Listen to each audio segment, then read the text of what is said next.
소비자들은 더 이상 만들어진 콘텐츠를 수동적으로 소비하지 않습니다. 일방적으로 제품을 홍보하는 형태보다 소비자들이 직접 참여할 수 있는 콘텐츠에 열광합니다. 밈을 활용한 마케팅은 소비 과정에서 재미와 색다른 경험을 추구하는 컨슈머를 동시에 자극해 다양한 연령대를 겨냥할 수 있습니다.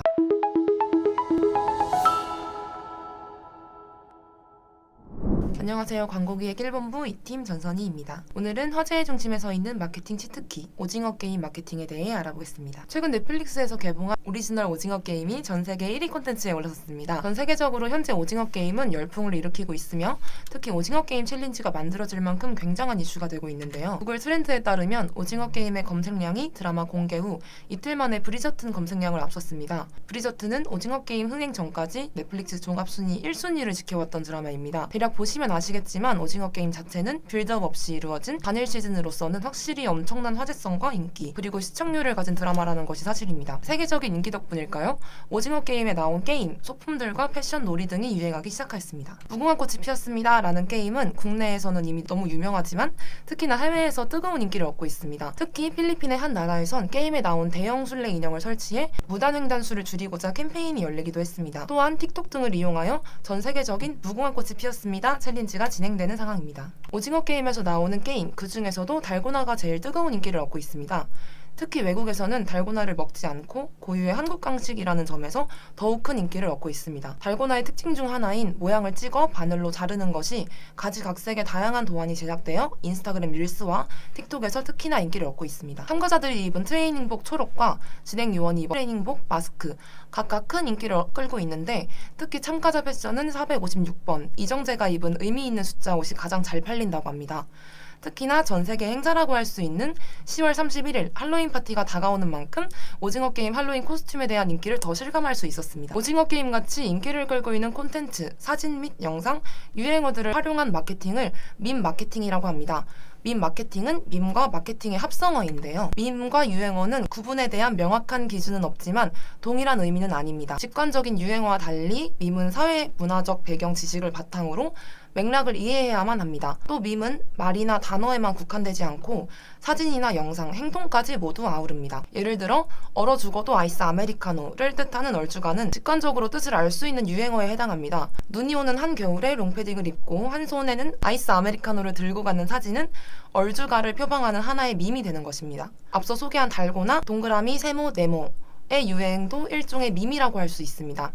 이 자체로 유행하는 것이 아니라 오징어 게임 신드롬이라는 하나의 맥락 속에서 이해되기 때문입니다. 소비자들은 더 이상 만들어진 콘텐츠를 수동적으로 소비하지 않습니다. 일방적으로 제품을 홍보하는 형태보다 소비자들이 직접 참여할 수 있는 콘텐츠에 열광합니다. 이는 재생산 및 재가공이 용이한 밈의 특성과는 닮아 있습니다. 밈을 활용한 마케팅은 이른바 밈족, MZ뿐만이 아니라 소비 과정에서 재미와 색다른 경험을 추구하는 컨슈머를 동시에 자극해 다양한 연령대를 겨냥할 수 있습니다. 마중물 역할을 해줄 유명인들의 콘텐츠가 있다면 감을 만드는 계기로서 충분합니다. 또 이들을 중심으로 자사 제품을 홍보한 콘텐츠가 2차, 3차 패러디 되기도 합니다. 기업 입장에서 홍보물의 자발적 확산은 저비용 고효율로 제품을 홍보할 수 있다는 점에서 매력적으로 볼 수 있습니다. 단 유명인과 관련된 밈 마케팅을 펼칠 때는 주의가 필요합니다. 법적으로 목소리, 말투, 이미지 등 특정인을 연상시키는 모든 것을 그 사람의 재산으로 취급하는 퍼블리시티권은 정의되어 있지 않지만 기업이 당사자의 허락 없이 밈을 활용할 경우 소비자의 비난을 피해갈 순 없습니다. 그저 즐거움을 제공하는 일반인 패러디와 달리 기업은 밈 마케팅을 통해 수익을 얻기 때문입니다. 기여자를 특정하기 힘든 밈 위주를 활용하거나 당사자의 허락 또는 정당한 대가 지불을 통해 밈을 활용하는 것을 추천합니다. 20일 업계에 따르면 온라인 패션 스토어 무신사가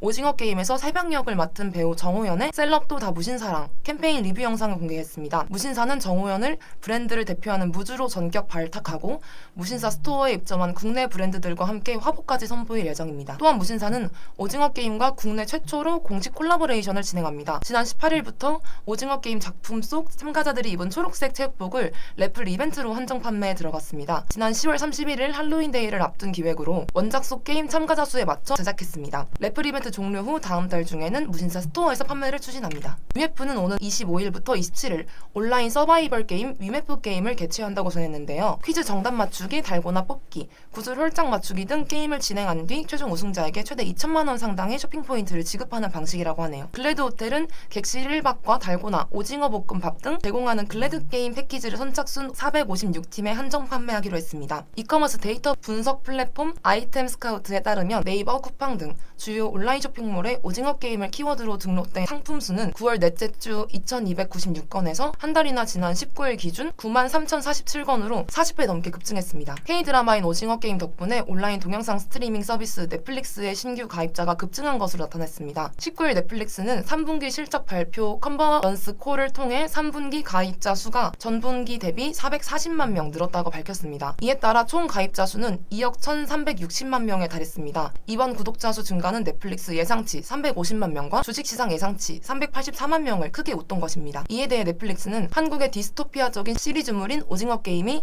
역사상 가장 큰 TV쇼가 됐다면서 4주 동안 전 세계적으로 1억 4,200만 가구가 이 프로그램을 시청했다고 설명했습니다. 또 넷플릭스는 오징어 게임은 무려 420억 회 이상의 조회수를 기록했다면서 틱톡과 같은 SNS를 통해 밈을 형성했다며 문화적인 시대정신이 됐다고 설명했습니다. 이날 실적 발표에서는 리드 헤이스팅스 넷플릭스 창업주 겸 CEO는 오징어 게임의 트레이닝복을 입고 출연해 눈길을 끌었습니다. 그는 우리는 미지의 영역에 있다면서 4분기에는 이전에 경험해보지 못한 콘텐츠들이 더 많다라고 강조했으며 앞으로의 K-드라마의 행보가 온라인 시장에 어떤 기여를 하게 될지 그에 따라 우리는 어떤 콘텐츠로 승부를 하게 될지 기대가 됩니다. 이상 마케팅 치트키 밈캐팅에 대해 알아보았습니다. 교육 마치겠습니다. 감사합니다.